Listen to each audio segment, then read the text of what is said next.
اب قاری صاحب نے اگر کسی بچے کو صفحہ پڑھایا ہے نا، اس کا خون شامل ہے، اس کی زندگی کی روح شامل ہے اس صفحے کے اندر، تو کافی تو یہی تھا کہ وہ 4 بچوں کو سبق پڑھا دیتا۔ یہ بہت بڑا کام تھا کہ بار بار ان کو پڑھاتا، جسے ہم کہتے ہیں کوڑنا، اردو میں کہتے ہیں کہلانا، بار بار تکرار کروا دیتا۔ لیکن اس کے باوجود ہم نے اس پہ ذمہ داری ڈالی ہوئی سبقی کی بھی، کہ جو پیچھے سے سبق ہو رہے ہیں نا بطور سبقی، ان کو بھی آپ نے سننا ہے، وہ ساتھ ملا۔ اس کے ساتھ ہم نے اس پہ اضافی ذمہ داری ڈلی ہوئی ہے، آپ نے منزلیں بھی سننی ہیں، اور اس کے اوپر مزید ذمہ داری ڈالی ہوئی ہے کہ کلاس میں اس طرح بیٹھنا ہے۔ اس کے اوپر مزید ذمہ داری یہ ہے کہ تیری کلاس کا طالب علم دائیں بائیں نہ دیکھے، ان کو بھی دیکھنا ہے۔ اس کے اوپر مزید ذمہ داری ڈالی ہوئی ہے کہ اگر کسی بچے کی لفظی غلطی آ گئی، وہ تو کبیرہ گناہ ہے، ہم بھی اسے سمجھتے ہیں، اور اگر اس کی اعرابی غلطی کے ساتھ ساتھ لحن خفی کی غلطی آتی ہے تو وہ بھی ناقابل برداشت ہے، اس نے کان اس طرف بھی رکھنا ہے۔ اور اوپر سے ہم نے بچے اس کو 25 دیے ہوئے ہیں، یہ کم از کم ہے۔ اللہ، زیادہ سے زیادہ تو مجھے یہ بھی ایک ادارے کے بارے بتایا گیا کہ وہاں کے قاری صاحب ہیں، ایک استاد ہیں، اور ان کے پاس 100 بچہ ہے، 100 بچہ ہے۔ اچھا جی، یہ ساری جو ذمہ داری وہ ادا کر رہے ہیں، اور اس کو ہم نے نچوڑ لیا ایسے، اس کے بعد وہ کلاس سے نکلتا ہے، یوں کر کے وہ انگڑائی لیتا ہے، تو کوئی نہ کوئی بابا وہاں کھڑا ہوتا ہے، لو جی انہوں نے مسیتے کھڑے ہونے دے نہیں پتا ہے گا، وہ بھی اعتراضات ہیں، پھر اس کا بھی اس نے سامنا کرنا، اس کا بھی اجازت۔ اگر 2 بچے وہاں کھیل رہے ہیں، انہوں نے کوئی شرارت کر لی ہے، اب وہ ساری تہذیب ہمیں سکھاتا ہے جس کی گھر میں نہیں سنی جاتی، اب اس قاری صاحب نے اس کا بھی سامنا کرنا ہے۔ پیچھے اس کے بچے ہیں، وہ تو چلو پتہ نہیں ہیں کہ نہیں ہے، پتہ نہیں یہ بیچارہ انسان بھی ہے کہ نہیں، ہمارے معاشرے کا یہ المیہ ہے نا، کوئی پیچھے اس کے معاملہ وہ بھی اس نے دیکھنے کہ نہیں دیکھنے۔ فون آ گیا، والدہ کا آ گیا، بہن کا آ گیا، بیٹے کا آ گیا، فون کیوں سنیں؟ بالکل اجازت نہیں ہے ہمارے اس معاشرے میں اس چیز کی۔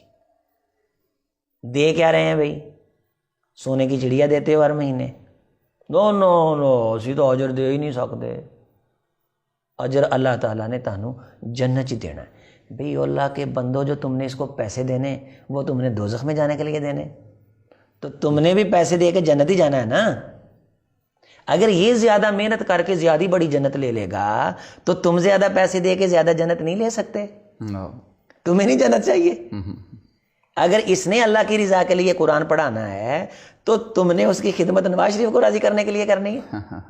وہ کبھی سوچو تو صحیح نا، وہ کہتے ہیں چمن میں تلخ نوائی میری گوارا کر کے کبھی زہر بھی کرتا ہے کارے تریاقی۔ تو یہ میری بات اگرچہ کسی کو تلخ ضرور محسوس ہو۔ ہماری مسجد میں ایک خطیب صاحب آئے اور کہنے لگے کہ جب ان کی خدمت کرنے لگے تو کہنے لگے جی میں نے اللہ کی رضا کے لیے جمعہ پڑھایا ہے۔ تو میں نے کہا یہ جو ہم آپ کو پیسے دے رہے ہیں نا، یہ ہم عمران خان کو راضی کرنے کے لیے دے رہے ہیں۔ اسے بات سمجھ آ گئی، اور میں کہا یہ جو ہم آپ کو دے رہے ہیں ہم بھی اللہ کو راضی کرنے کے لیے دے رہے ہیں۔ آپ نے تو اپنے آپ کو بچا لیا یہ کہہ کے کہ میں تو پیسے نہیں لوں گا، میں تو اللہ کو راضی کرنے کے لیے آیا ہوں۔ تو ہم کس کو، ہمارے لیے پھر آپ نے کیا چھوڑا ہے؟ کیا ہمارا جی نہیں کرتا ہم اللہ کو راضی کریں؟ اللہ کو راضی، تو ہم نے بھی آپ کی خدمت اللہ کو راضی کرنے کے لیے ہی کرنی۔ کاش قاری صاحب اللہ کو راضی کرنے کے لیے پڑھائیں، اور انتظامیہ اللہ کو راضی کرنے کے لیے اس کی جتنا ہو سکتا خدمت کرے، اس کی خدمت کرے، قاری صاحب جتنا ہو سکتا ہے زور لگائے۔ ہمارے معاشرے کے اندر ہیرے ہیں جو ہم تراشیں تو وہ کائنات کی قیادت کے فرائض سار انجام دیں۔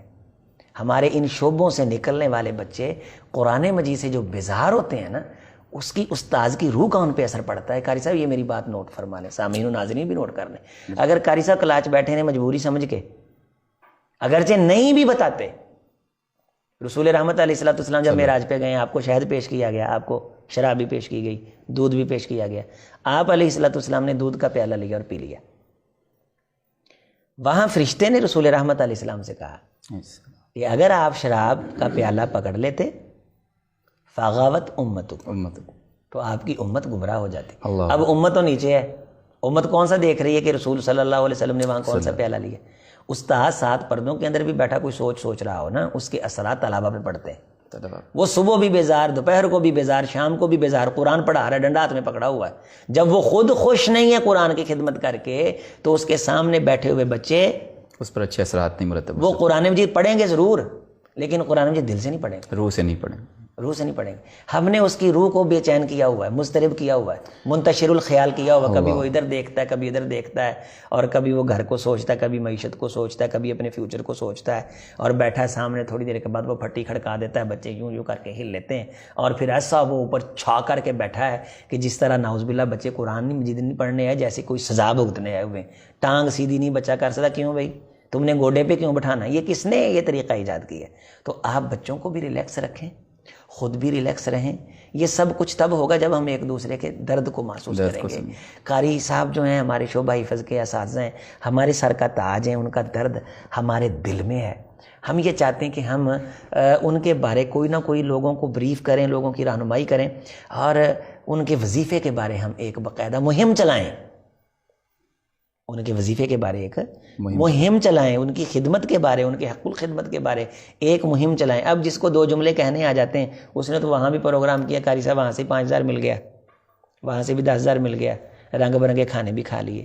یہ بیچارہ صبح سے لے کے شام تک بیٹھا ہوا ہے, اور خالصتاً قرآن کی خدمت کے لیے بیٹھا ہوا. اگر اس کے بارے نہیں نہ سوچیں گے تو جب یہ بیزار ہو جائے گا, تو اصل ہماری بنیاد اور راس جو ہے وہ شعبہ حفظ ہے.